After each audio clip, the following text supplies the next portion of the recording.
Түркістан қаласы. Жақта ремонт болып отыр.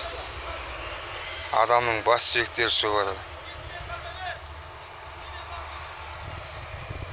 Құдай сақтасын.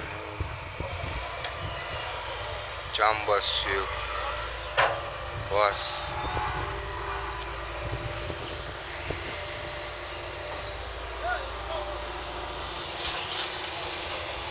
Қазір аяқта да біреуі бар.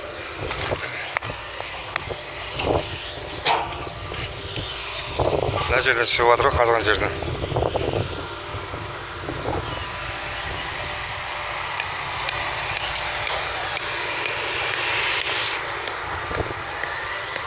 Қорқынышты. Қазір қабырғаның суретін көрсетем.